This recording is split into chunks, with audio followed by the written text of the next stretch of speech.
I'm excited. Hello everyone, we are working on a VR6 Sharan this week. Now, I mentioned this in the last video that we was going to get this in the workshop, and I did lie. I said it was a manual, and I thought it was a manual, but it's not, it's an auto. However, it still sounds the same. We're bagging this thing. I mean, look at this thing. I wanted to bag one of these for years. I'm very lucky to be able to just get someone else to pay for it, and I get to like still do it. So yeah, we're bagging it, and we don't know what kit fits. I have no idea. I know it's like VW based platform. I think it's Mark IV Golf, but there's a set of Mark V struts, Passat struts, probably like 2 sets of Mark IV struts. There's like 2 or 3 tanks. There's like 3 sets of 3P compressors, twin loom kits. Like honestly, there's everywhere. There's a 3P in there, there's a 3P in there, and there's a 3P in there.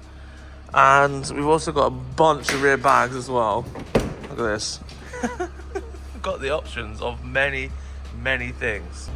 Now basically, this is like a mule car. So if this works as a kit, we can sort of like piece together a nice kit for his other VR6 Sharan. And yeah, as you can see, this one's like kind of rough, but it's still kind of cool. It's actually a carrot model. So a carrot model basically means, which I learned this yesterday, it's like higher specs, like highlight. So it has a bougie blue leather interior. Look at this. Look at that. Look at that. Now the best thing about it is they're captain chairs. The seat behind it's all folded up so it's not spinning. But every single one of these chairs is captain chairs. That is amazing. And it's already on coilovers. It's already got these fancy, I say they're not fancy, but they don't look terrible. They're 19s. And I'm hoping to be able to get it to tuck rim all around like quite significantly. I know for a fact on this car that the front should be easy, but the back won't. The back won't go as low as I want it to, so we've got to do some modifications where we can. And yeah, we need to put all the air system underneath that boot floor so we don't lose any of the 7-seater cabin space. And I'm going to show you what it sounds like.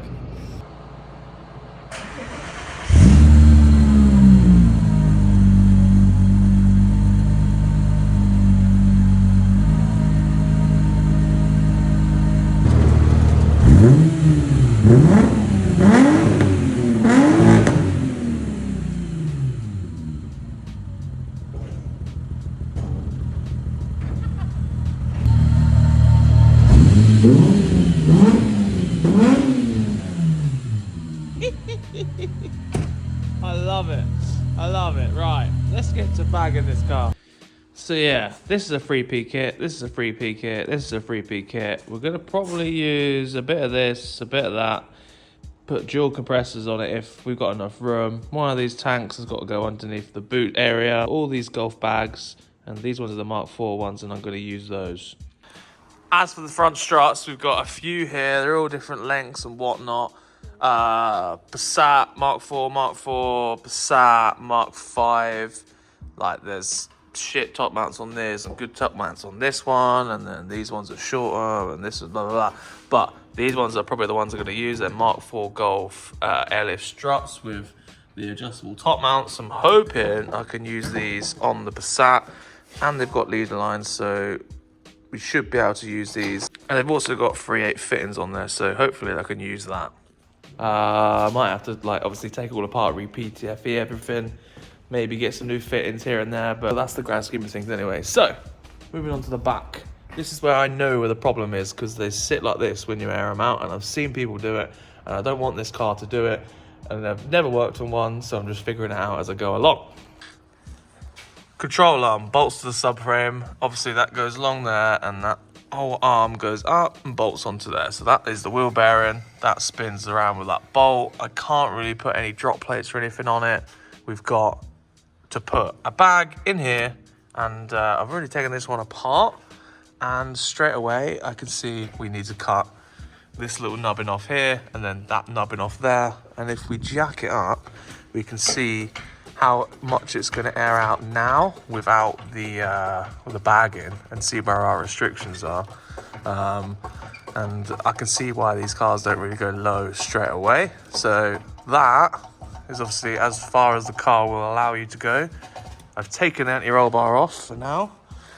And, well, it doesn't even look like it's aired out. So if you look here, that's a good, like, 4 inches. So if we can get that to almost close up, it'll be very close to the chassis rail. It'll be very close to this exhaust. As long as it's, you know, aired out enough so it tucks rim, I'll be happy, because I'm hoping that can just go just underneath. I have to trim the bumper out to get it underneath there, but, you know, that's the plan. So I'm going to cut that up, see if I can get the wheel up in the arch, and I'll join you again. We're now stuck on the arch / lip. We've still got, obviously, quite the gap there. There's the gaps of the exhaust, so we can come down a bit more. As long as it tucks rim, I'm happy. And if we really wanted to go nuts, I think you might have to lose the rear seats to, you know, notch that chassis rail, because there's not much of a chassis rail here, basically, and that's where it's going to hit next. So yeah, we'll see.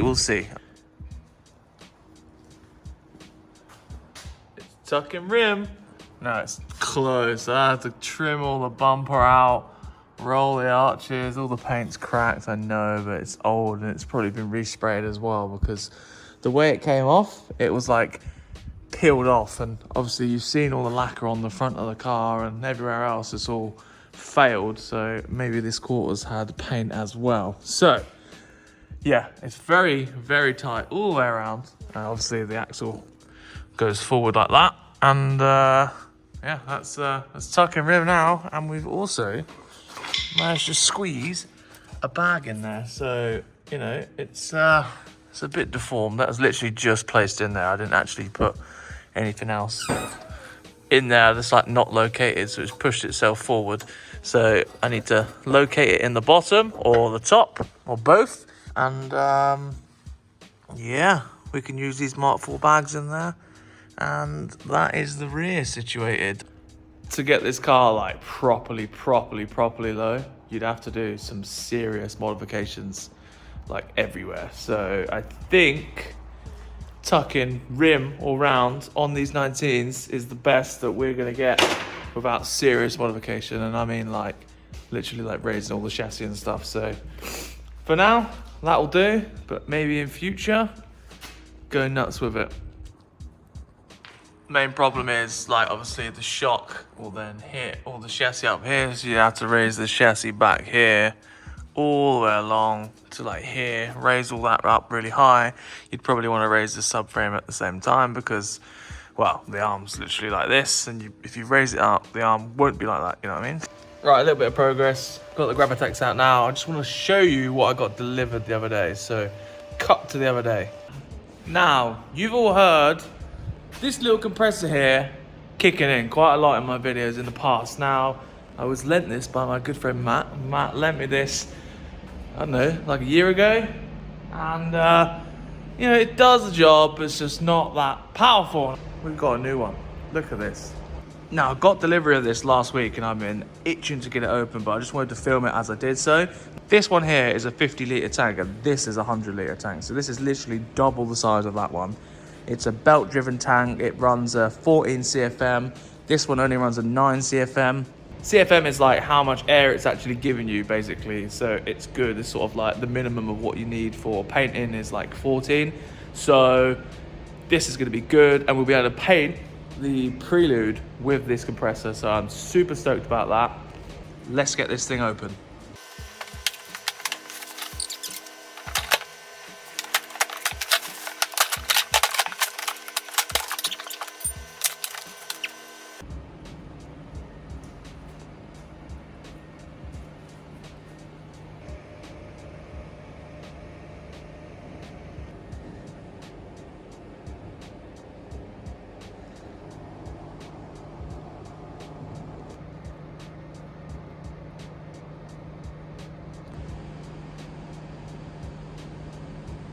Now, this compressor does come with wheels and a bunch of fittings and stuff to go in the end of the tank.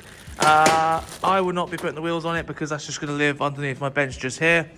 In future, that will go over there in the corner out of the way, but for now, I'm going to use it underneath there because otherwise I'll have to put big airline all the way along the wall, and I don't want to do that yet. This is where it's living for now. Let's turn it on. Oh, that's so much quieter than this one. And because this is a 100-litre compressor, it means it's not going to kick in every single time I use it. So I am so happy. Things in the workshop that make my life easier make me really happy. So thanks again to Hyundai Power Products UK for sending it out. So happy with that. Unbelievable. It's going to work so good for everything we need to do in the workshop. The compressor is such a big tool, and having that, as big as that is, awesome. So big thanks to George and Louis for getting this out for me. Sharpish. Very appreciative. It's awesome, and I can't wait for it to not kick in every 2 minutes. You've saved my entire life. Thank you very much. There it be right there. Now, reason I got the Gravitex out. I've been spraying the arm. Now, I've cleaned up the top area there. I've put the base plates on the lower control arms. So I basically welded these to the arm. I've already started on this side. Spring perch was sort of like at this angle. So I flattened it out so the bag's at a nice angle when it's aired out. This one looks like it's really high up, but it is honestly probably like 2 mil thick. So it's not any higher than this. So it looks weird, but it's just an illusion. But it is sat on that spring perch there. What I've also done is I've cut a little hole in the bottom of the arm so the airline can come out and it can go along here. I just got to drill the top half here like I have done on this one, and that allows the top pin of the bag, which is just there, that allows that to sit in the top of the chassis and locate it. The rear end was the main concern of this because I didn't want it to be like really nose down and a lot of rake, but the fact that it tucks on the rear is, well, it basically works for what we need. So I'm happy with that. I know the front's going to go lower, but it should be a lot easier. We're pretty much just using all Mark IV Golf stuff. Just a couple of little modifications on the rear and probably on the front as well. Right, next day we have a matching pair of bags, both sides, both with their little centralizing plates on the bottom.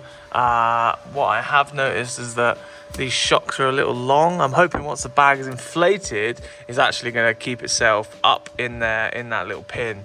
But obviously we've got the air in there at the minute, so that's why it's not located on full droop. So I'll keep an eye on that. We might need to get some shorter shocks, but for now it's absolutely fine. I've been working on a tank mount, so the tank is going upside down underneath here. I've used a couple of riv nuts to the bottom of the chassis. This one was already here, and made this little bracket on here. Basically, I didn't want to take any of the interior out, so I'm just riv nutting everything into the chassis, and I'm going to get the compressor and the management around here, figure out a little bracket system for it, and then I'll start running airlines to the rear bags.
That took way too much time. As you can see, I have a little box for my compressor and manifold now. All I need to do is find a place to mount the water trap, and the management side of things is pretty much done. Obviously I need to run the wires straight to the front, but that's fine.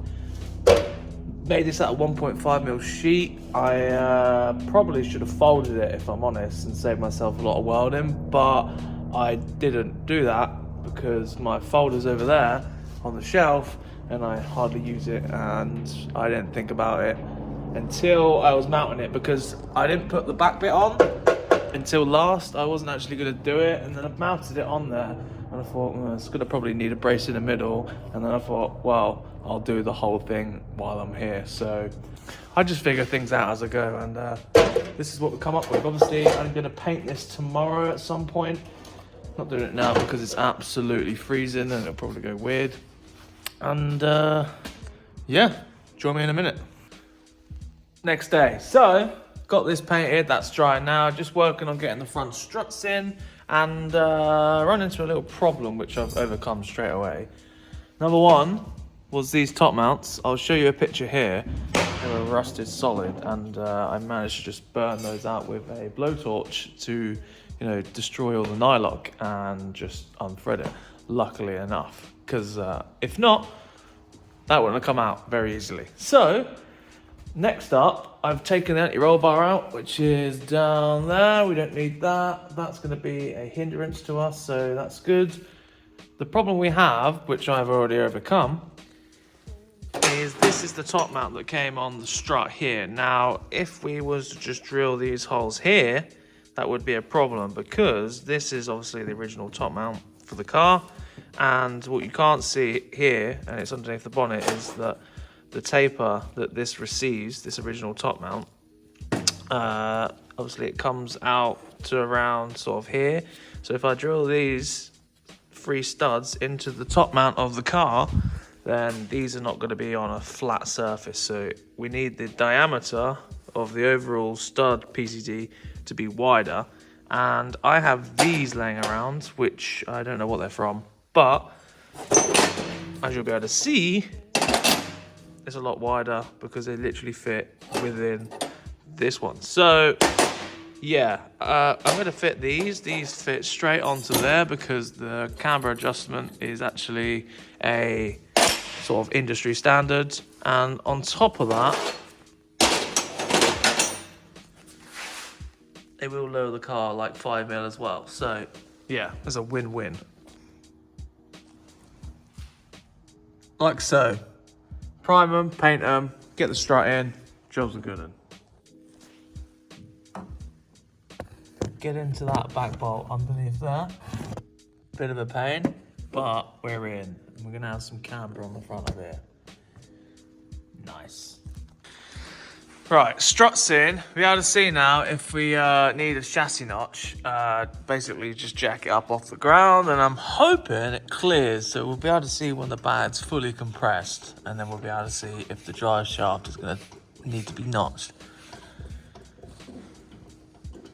Right, so that's lifting the car off the ramp now, and there is a gap underneath that, so we don't need to notch it. It's got quite a skinny drive shaft on it, which is weird, but yeah, that's good. That means I don't have to do a notch on it, and that's the shortest bag we could have got. So if we wanted to go even lower in future, we'd have to put a smaller strut on it, which I don't think we need, or strut top brace, which there's plenty of room in this thing. So yeah, let me get that on, get all the management bolted in, and yeah, get the car on the floor for the first time.